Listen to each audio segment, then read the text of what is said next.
Hello, my friend, and welcome back to the Live Label Free podcast. Today's episode is a little bit different as I'll be sharing a part of my history that I've never really shared before. That is to say, I will be reading word for word one of my old medical records from when I was trying to get help for my eating disorder. Now, I know there's a lot of taboo around sharing personal medical information, but you know me, if people aren't talking about it, I am so gonna talk about it. So much of what happens in the healthcare system, or should I say sick care system, is invalidating, harmful, and traumatizing. I was talking to a client the other day in which we were joking about how all of our past therapists were always in search of this deep, dark hole of trauma that caused our eating disorder, but how treatment itself was the most traumatizing thing of all. Anyways, my point is that these negative healthcare experiences are shared among so many people, and my aim with sharing this content is to provide hope to not only individuals struggling with the system right now, but also to parents, that no matter what you or your child has been told, or what ridiculous conclusions have been drawn, or how treatment was denied because you didn't fit this perfect image of what the professionals had in mind, recovery is possible. Now, before we dive in, I want to give you something for free, and that is my audio training, 3 Steps to Recovery from an Eating Disorder as an Autistic Person. In the training, I share my own personal story through recovery from an eating disorder as an autistic individual, and I guide you through 3 simple steps to give you the clarity and confidence you need to use your autistic traits to your advantage in recovery. To listen to that training, just visit the link livelabelfree.com/free-audio training, and without further ado, let's read one of my old medical records. In front of the other, and you'll be around the corner soon. Welcome to Live Label Free, the podcast, where you'll learn to let go of limiting labels and embrace your unique brain. As my mom says so beautifully in her song,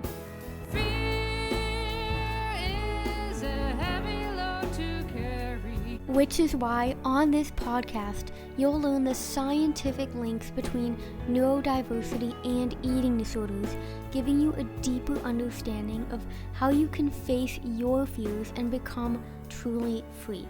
Together, you and me, we will keep putting one foot in front of the other.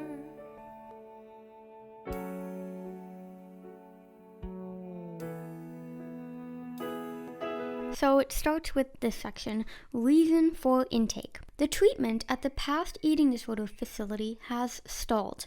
Livia and her parents noticed that the eating problems were a function for Livia and not primarily rooted in the eating disorder. The system is curious to what the new facility can offer. Okay, and now section, patient's request for help. Livia does not know exactly what she wants help for. She notices that she panics right away, but is not quite sure why and what exactly happens next. Livia says, "I don't know what comes from my body anymore and what comes from my head." Now, parents' request for help. According to parents, the past eating disorder facility aggravated the symptoms. No clear help request has been formulated by parents. Okay, and now is the section, intake summary. From the age of 11, there are internalized problems of which feelings of loneliness and fear are pushed away and or created through compulsive behaviors and not eating. Rigidity and strong black and white thinking play a major role in this. On the other hand, the feeling of loss of control leads to violent panic and anger outbursts. Livia recognizes that the age appropriate to her physical appearance, 12 years old, seems to be a reflection of the age at which she became socially and emotionally stuck. And for reference, this intake was when I was 16 or 17 years old, so supposedly I looked 12. But anyways, that's a different matter. Differentially diagnosed, the discrepant IQ profile may well play a role in the rigidity and anxious constitution, but this does not sufficiently seem to explain the emotion regulation problems. One could think of borderline personality disorder and less likely of an autism spectrum disorder. Conclusion. In summary, there are indications of personality problems in a girl with low self-esteem and a very anxious constitution and a strong tendency towards rigidity and control in the form of compulsion and not eating, including parent relationship problems and parent-child relationship problems. We recommend treatment aimed primarily at emotion regulation and personality development, such as dialectical behavioral therapy, DBT. We have emphasized that we see entry for treatment, preferably DBT, but due to the lack of a clear help request from Livia and parents, we have decided to deny treatment at our facility. Okay, so I know I sounded quite sane and obviously read much of that quite mockingly, but the first time I read this medical record when my mom sent it to me, it made me really emotional. I very clearly remember this intake and how the so-called professionals kept emphasizing the no clear help request. It's so frustrating to think how they literally denied me treatment because I didn't know exactly what I needed help with. Like, if I knew, I obviously would have already done that. It's the same when therapists ask, like, what do you need from me in this moment? I'm like, if I knew, I wouldn't be sitting across from you. Then, of course, there's the sentence that stood out to me most of the intake, and that was, one could think of borderline personality disorder and less likely of an autism spectrum disorder. Thankfully, I was not misdiagnosed with BPD, but I think this medical record so vividly illustrates how healthcare professionals so often do misdiagnose autism and, as literally stated, even discourage the possibility of autism by saying it's less likely. For this reason, I believe self-diagnosis is more than valid. In fact, if you believe you are autistic and do feel that imposter syndrome or shame around diagnosing yourself, I highly recommend you go back a few episodes and listen to the episode titled Is Self-Diagnosis Valid? With Maya from Learning to Live. All that being said, getting help and validation in the healthcare system can often cause more trauma, which is why it is so important to validate yourself. If you are struggling, give yourself permission to struggle, accept that you are struggling, and then give yourself permission to get help that's perhaps not traditional treatment. I mean, not to toot my own horn or anything, but I started my coaching business and created my course because they are the alternatives I wish I had when I was struggling. Professionals are often placed on a pedestal, but for what? Because they went to school and passed some exams and now can hang a shiny diploma on their wall? No amount of qualifications qualifies anyone to take away your hope. It doesn't matter how you get help. All that matters in the end is that you find someone or find multiple people who are able to help you. One of my favorite metaphors that illustrates this is the following example of a surfer. Say you want to learn how to surf. I absolutely do not know how to surf, but the reason I'm bringing up this seemingly random sport is because when I was in Bali, you had a lot of people surfing and a lot of people asking, you want to take surfing lessons? And I got really annoyed.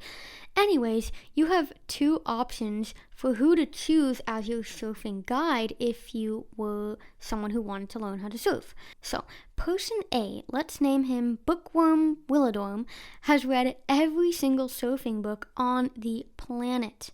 Anything that's ever been written or said about surfing, you can count on Willadorm to know. The thing about Willadorm, though, is that he's never actually surfed himself. He talks the talk, but he has never walked the walk, or better said, he's never surfed the surf. Then we have person B. Let's name him Surfer Alexander. Now, surfer Alexander has definitely done his research on surfing. He's read quite a handful of books on surfing, but spends most of his time out in the water actually surfing. In fact, he loves surfing so much that he's made a daily practice out of it. Surfing is so in his system, he just can't help but want to help others internalize his techniques. If you wanted to learn how to surf, which of these two people would you want as your guide? The guy who's only read about surfing but doesn't have any lived experience?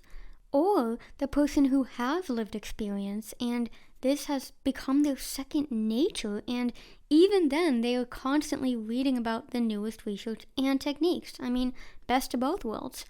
Obviously, I'm using this metaphor to illustrate that nothing beats lived experience. Although I do believe there are professionals out there who do genuinely care. I mean, I guess you wouldn't go into the field if you really didn't care. You will never know what it's like to experience an eating disorder, especially an eating disorder if you're also autistic, if you have not experienced it, if you have not lived through it. When I work with clients, I often resonate so deeply with what they're saying because more often than not, it's something that I struggled with myself. And because I now am on the other side of an eating disorder, and I'm even embracing my autistic traits, like I do see being autistic as the greatest gift ever. I would absolutely love to be your guide in helping you get to the other side of an eating disorder as well.